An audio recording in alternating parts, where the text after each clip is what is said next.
Sikh of America के सदर जसदीप सिंह का कहना है कि उनकी वजीर आजम इमरान खान से मुलाकात हुई, जिसमें उन्होंने नए पाकिस्तान में इज्जत और वकार के साथ हमसाया ममालिक से अच्छे ताल्लुकात की यकीन दहानी करवाई।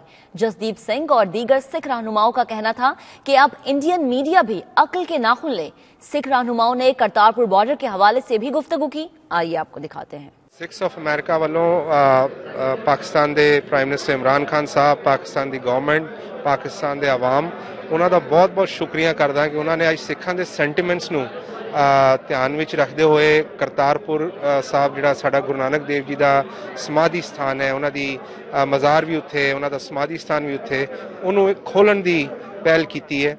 और ये एक सिख की अरदास है, जिहड़ा सिख जिस तरह मुस्लिम भरा साडे नमाज पढ़ते हैं, जदों सिख अपनी अरदास करता है तो वह अल्लाह ताला कोलों रब कोलों यही मंगता है कि सानू अपने जिहड़े पाकिस्तान में गुरुद्वारे ने जिन्होंने असी 47 में डिवाइड होकर छोड़ आए हैं, उन्हां दे दर्शन करन दा सानू एक बार फिर मौका दिओ।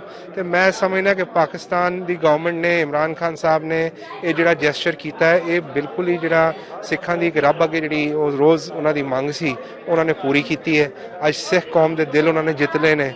सिख जिथे भी है उसका एक पाकिस्तान नाल अटूट रिश्ता है, कदे वो टुट नहीं सकता। और अज सिख जिहड़े ने वो बहुत ही शुक्रगुजार ने पाकिस्तान के कि अज सिखां नूं इन्नी वड्डी एक तोहफा दिता इमरान खान साहब ने। करतारपुर कॉरीडोर जिहड़ा खुलिया है, ये शांति का प्रतीक और आपसी भाईचारे का मैसेज दे रहा है, जिस नाल कला हिंदुस्तान नहीं पूरे संसार के सिख जिहड़े आ वो खुशी विच महसूस कर रहा कि साडा मक्का जिहड़ा है उत्थे जाण लई रस्ता खुल गया है। ਇਹਦੇ ਨਾਲ जिथे भारत ते पाकिस्तान की आर्थिक स्थिति जिहड़ी है मजबूत होएगी, उत्थे रोजगार के वसीले भी बदलणगे और ਇਹਦੇ ਨਾਲ ਜਿਹੜੇ ਸਾਡੇ सिख है विदेशों तो वो उत्थे जाणगे और इन्वेस्ट करनगे।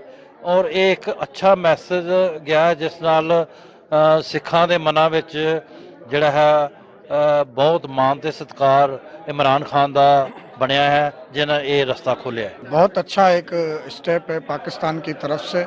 और हमारी जो इस वक्त गवर्नमेंट है, जनाब इमरान खान साहब और बाजवा साहब ने जो स्टेप उठाया करतारपुर कॉरिडोर का, मैं समझता हूँ कि पाकिस्तान भर नहीं बल्कि पूरी दुनिया भर के सिखों ने इस स्टेप को सराहा है और पाकिस्तान के लिए नेक तमन्ना और ख्वाहिशात का इजहार किया है।